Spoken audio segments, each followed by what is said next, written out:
श्री रामचंद्र हो, जहाँ बैठी है रानी फूला मोरंग वाली, चल करके देखती हूँ और उसे बदन का शाम खींच करके तन से साड़ी खोल करके कीला भोपा से निकाला कर दूंगी। जाती है सोना दीदी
वही बाल सिंह की बेटी कहा, कुल में कमल पैदा लिया मोरंग में। दीदी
रामचंद्र हूँ, निहर हमारी किला मोरंग में जो राजा महिपाल सिंह की पुत्री का है, कुल में कमल पैदा लिया पिताजी का, कुल में कमल पैदा लिया पिताजी का। जो फूला पड़ती है ना, जिस जिस दिन से मेरी शादी होकर के मैं किला महबा में आई हूँ, मेरी दीदी के उत्र से एक पुत्र जन्म लिया और मेरी एक पुत्र जन्म लिया। जो मेरी दीदी का पुत्र का नाम इंदल सिंह है और मेरा एक पुत्र है, उनका नाम मेरे स्वामी मेरी दीदी सोना ने इंद्रजीत रखा है भगवान। लेकिन ये दोनों बालक मेरे पति की आज्ञा से मधुपुर कॉलेज में पढ़ाई करता था। अचानक ना जाने क्या हो गया मेरे पुत्र इंद्रजीत को। अचानक मेरे किला महबा में आया, कहा कि हे माँ, मेरे मन की इच्छा है कि आज मैं अपने बड़े भाई के साथ गेंद खेलूंगा। विद्यार्थी लोग के पास मैं जाता हूँ, गेंद खेले नहीं देता माँ, इसलिए भाग करके किला महबा में आया हूँ।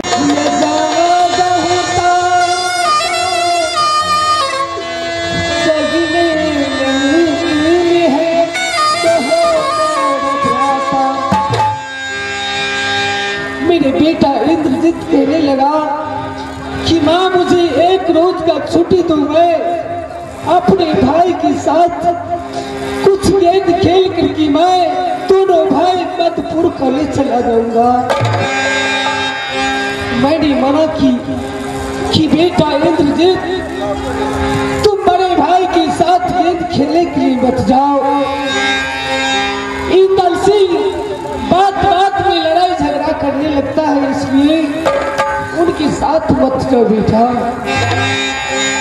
मेरा कहना न मान करके हट करने लगा। मैं भी बस हो गई। लास्ट में मुझे उन्हें ऑर्डर देना ही पड़ा। मेरे बेटा इंद्रजीत अपने भाई के साथ मधुपुर कॉलेज से आकर के महबा में दोनों भाई गेंद खेलने लगा। ना जाने गेंद खेलते खेलते क्या हो गया, अचानक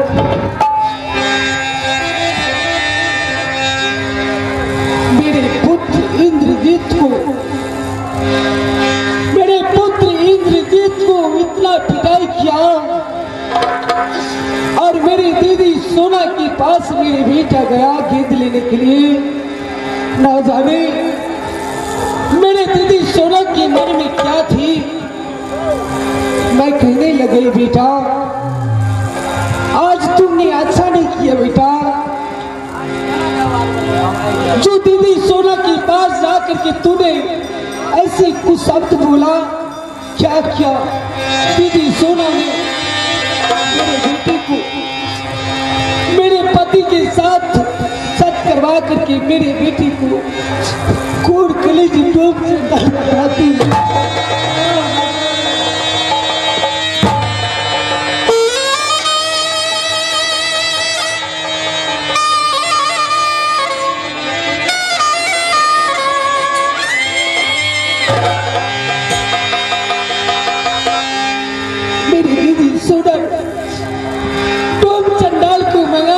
मेरे पति देव मेरे पुत्र इंद्रजीत को कोड़ कलेजी मार किया।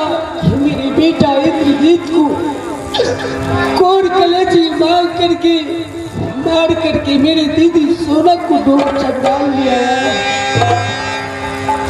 हे भगवान, हे माँ दुर्गे, हे मैया, सोना है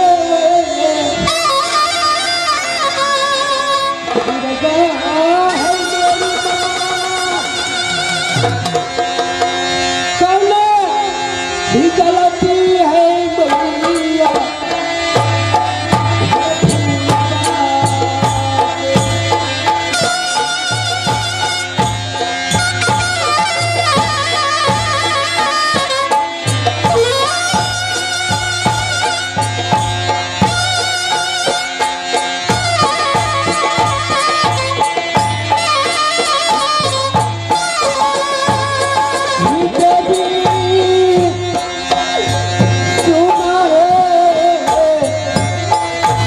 तो बोलिए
पर बताओ, मेरा एक लौता पुत्र इंद्रजीत था, मेरी जिले की सहारा, वो भी मेरी दीदी सोना मुझसे छीन कर डूब चंडाल के हाथों भेज दिया।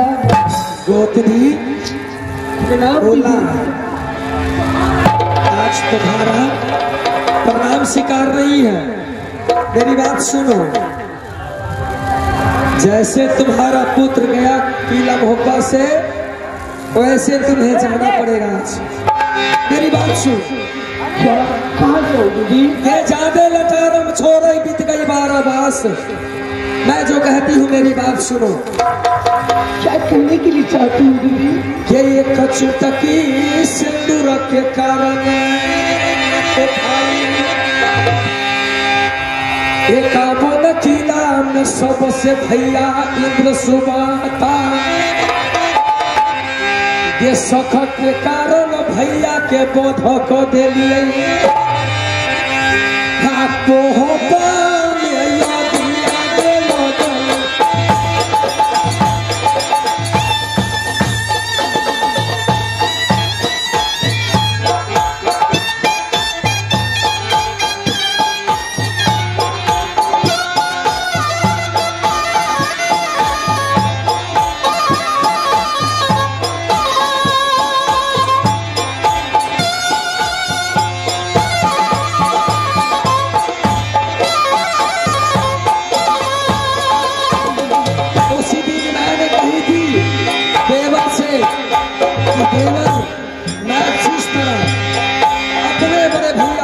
करती हूँ उसी तरह मैं जो कहूँगी किला मेरा मोहब्बत में वही होगी।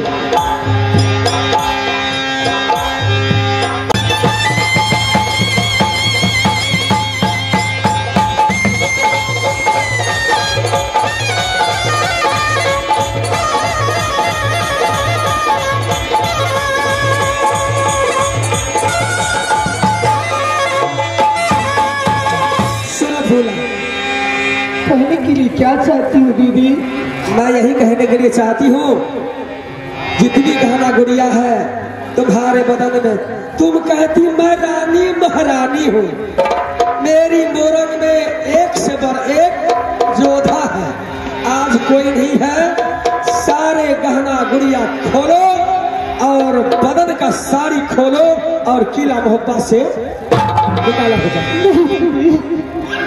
दीदी बाबा से कहा जाऊँ? मुझे आप अपनी नौकरानी बना के रखिए दीदी।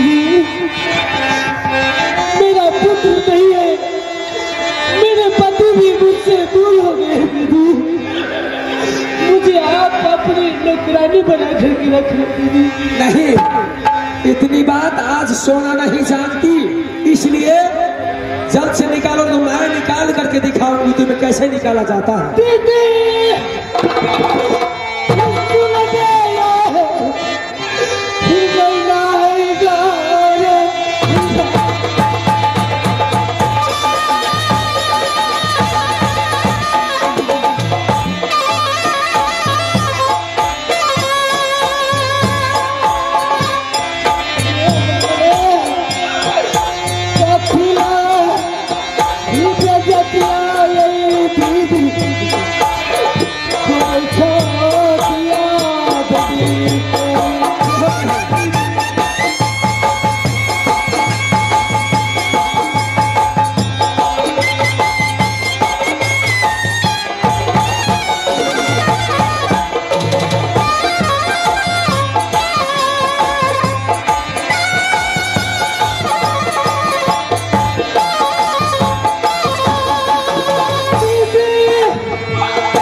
कि आज चढ़ गई शनिचर सोना की सोना किसी का नहीं चीरते हैं।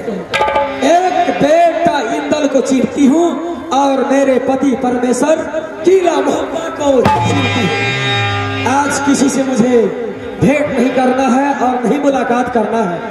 एक बेटा इंदल है जो मधुपुर स्कूल पढ़ने के लिए गया है। अगर आएगा सबसे पहले तो कहेगा भैया देखनी खबर बता दे भैया सोना हमारा भाई बा इंद्रजीत कहाँ है। तो क्या कहूंगी, मैं नहीं जानती हूँ तुम्हारे भाई कहाँ है नहीं है, ये सोना नहीं जानती है। जाओ सबसे प्यारी मेरी पुतहू कहाँ, तो गुंजन वाली सती पनमा है, जा करके पूछो वही तुम्हें हाल कहेगी। अगर मेरी पुतोह बता दिया कि मेरी सास सोना ने इंद्रजीत को फांसी दिया तो नोहीरा के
जल्द से आओ, तुम्हारी टाइम हो गई है, तुम जल्द से निकाला हो जाओ किला मोहब्बा से, ताकि मैं चांद की नींद सोऊंगी और देवर को ताना मारूंगी जो इमाम किला में कोई नहीं मारा है।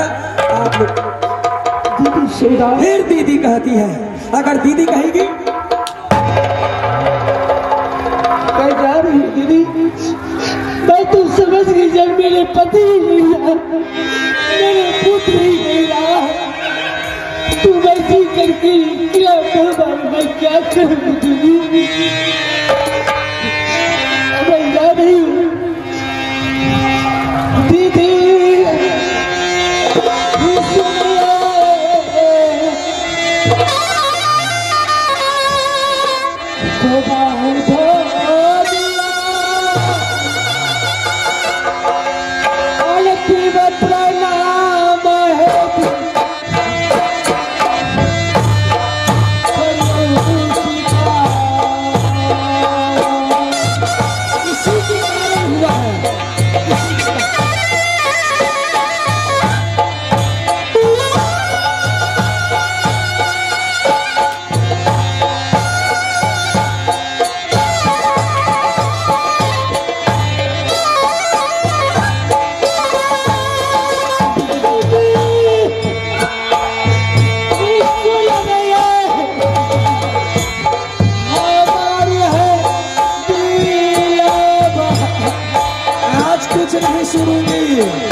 श्री रामचंद्र हो बीत गया और उसकी माँ फूला चली गई।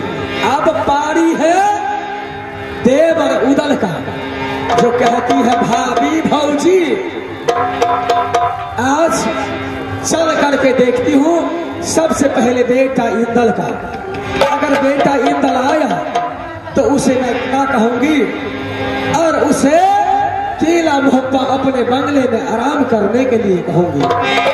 इंदल सुन रे ये सोना गोदी के दुला रे चुगे चुगे फोफिया रे किला मोहब्बा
हमारा बिहारी हमारा भैया हमर किला सो धरी जोहत परत भैया मोहब्बा घेरा हम खुदिए भतीजा छियै भैया कहता उदल के हम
चुके हैं इंद्रजीत को रास्ता जो होते हैं वापस नहीं आया भैया राजभप्पा से।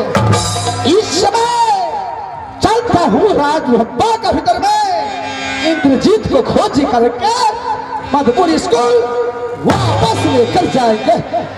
जागो ये जागो के सारा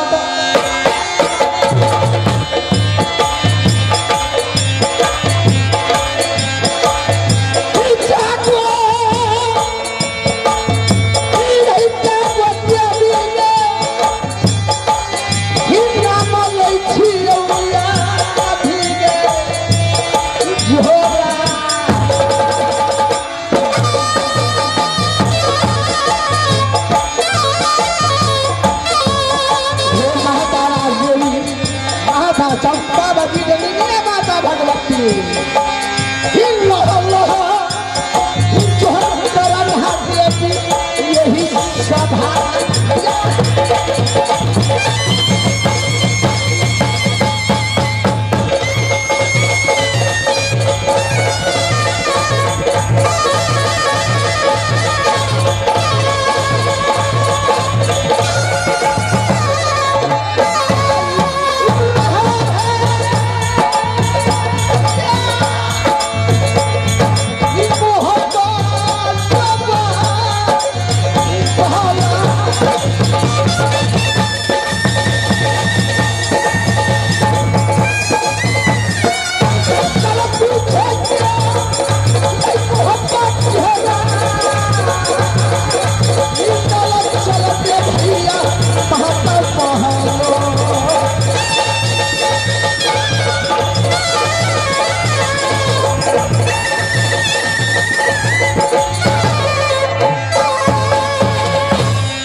की जैसे पिता वैसे बेटा, तो और मोहब्बत का समाज बुझा है।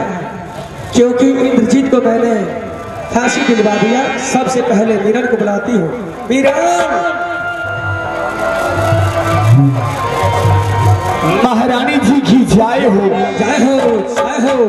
हम बख्शे नारायण बख्शे, आको बख्श दिया भगवान। जैसे गंगा की पानी बढ़े वैसे उमरिया बढ़ाए। महारानी जी, तुम तो सभी बात जानते हो। बेटा इंदल आने वाला है, तुम्हें उसे कुछ मत बताना। अगर तूने बता दिया तो गहुमन से बेसी दिखत छै सोना दहिया में। हादसी लेबो मीरन मारे तोहरा।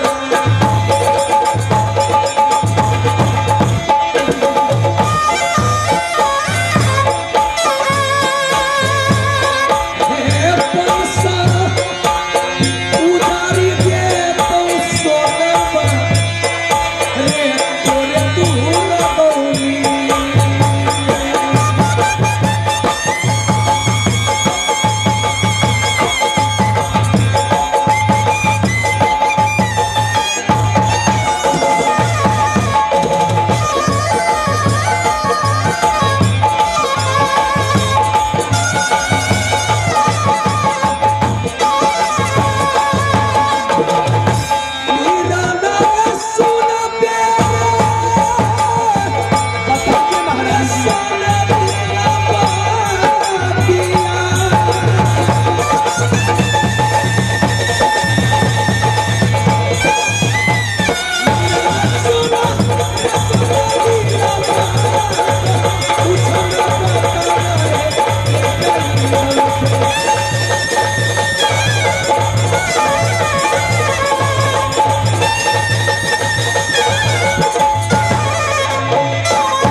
के ऊपर में। जी महारानी जी। हरे गिफ्टी बताओ।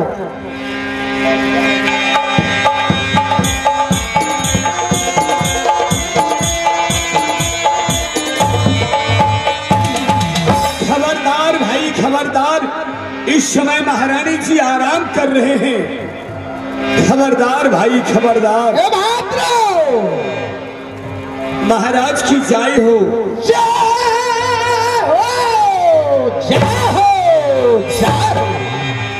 हे भाद्रो महाराज।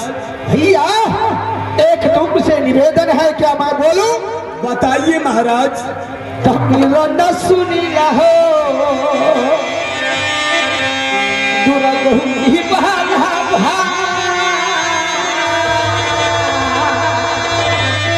हे भैया। बताइए महाराज।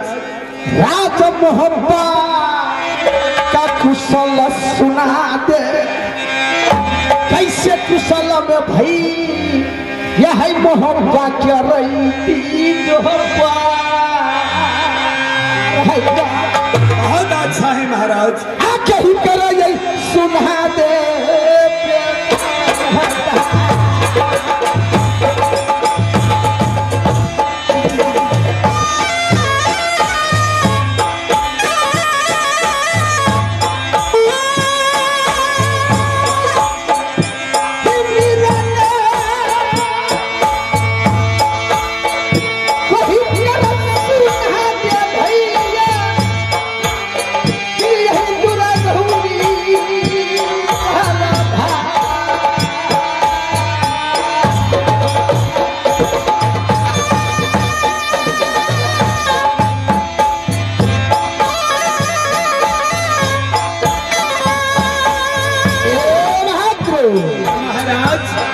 राज मोहब्बत सुन जैसे हमको लगते हैं। मधुपुर स्कूल से भैया रास्ता पकड़े, सड़क पर कागज रख दे। जाहिर से बाम हो के भैया सिया कुशल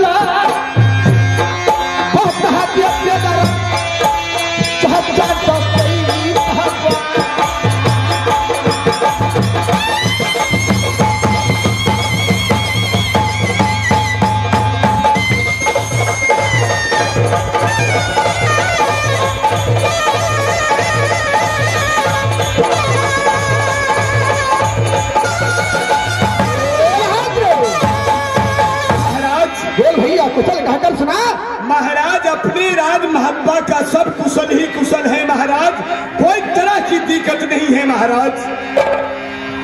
शाबाश बहादुर, ऐसा ही रहना चाहिए राजमहल का कुशल। जी महाराज। इस समय क्या माता महल में आराम कर रही है?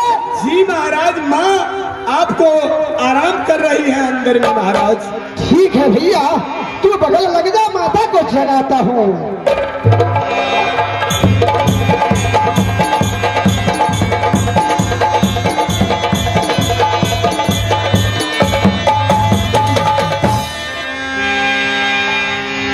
इंद्र बोलो माँ। हम बख्शे नारायण बख्शे, ताको बकच दिया भगवान। जैसे गंगा की पानी बढ़े बेटा, वैसे उमरिया बढ़े। हे माता। हाँ इंद्र। आज इस लेकर आ गया, उस दिन गेंद में थोड़ा बहुत गुस्सा हो गया था। भाई इंद्रजीत नहीं है, मन नहीं लगते हैं। भाई इंद्रजीत कहाँ है? ओह कर सुना, चाचा को नहीं देखते राजमहल का भीतर में। चाचा का कुशल क्या है? चाची फूला को महल में चहल महल नहीं देखते हैं। चाची को कुशल क्या है, कहकर सुना माता। बेटा रे अच्छे कुशल में लागे रेती पर जा। अच्छा अच्छे कुशल में लागे तोरे चाचा, अच्छे कुशल में लागे तोरे बाबा जिमदार। कुशल में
मध्यपुर स्कूल का कुशल ही कुशल है, लेकिन आज हमको कोई चीज का शंका लग गया।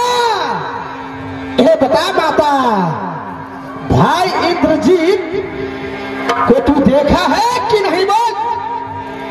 नहीं देखी हूँ। क्या मेरे पास आए हो? इंद्रजीत भाई इंद्रजीत का कभी मधुपुर स्कूल जिस दिन से गया उस दिन से मैंने उसके सूरत नहीं देखी।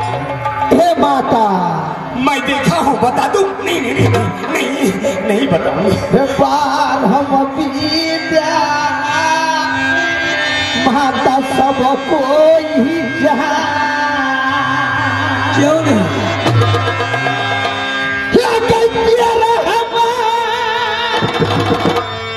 निधान क्षमता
जो माँ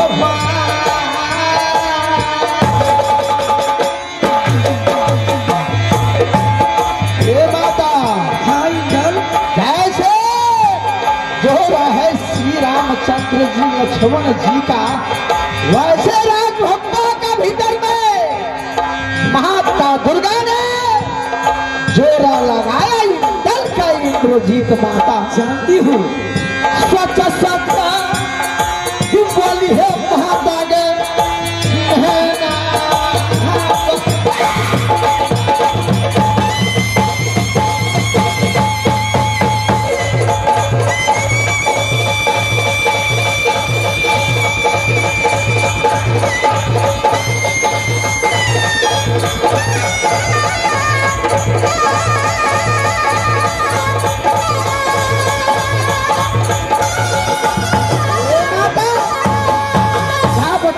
क्या गावे, सीधे पैंट भरी आ जाओ कि भाई इंद्रजीत कहाँ है। तू बता, तू मेरा बेटा है या रानी फूला का बेटा है? हे माता, जन्म दिया आपने, पोषण पालन किया चाची फूला ने। बता देंगे महारानी जी, बता देंगे। नहीं बताएंगे, नहीं बताएंगे, समाप्त हो। सुनो इंदल, बोलो। मैं पहले कह चुकी थी कि मैंने इंद्रजीत को नहीं देखी हूँ, मैं तुम्हारे चाची फूला को देखी हूँ। मैं देखा हूँ, मैं नहीं देखा, नहीं देखा। इसलिए तुम अभी थके हुए आए हो, चलो मेरी मोतर भवन में आराम करो, सुंदर सा भोजन बनाऊंगी और माँ बेटा मिल करके खाना को आज। ए माता सोना, गंगा क्रिया से सरक क्रिया हम अपनी छुए जो बम भोला की रचनुआ माता धरती पे क्या आप शपथ खाते हैं महाराज? खाना खाए भैया गाई का मासू, पानी पिए सोनी तक करे आधा।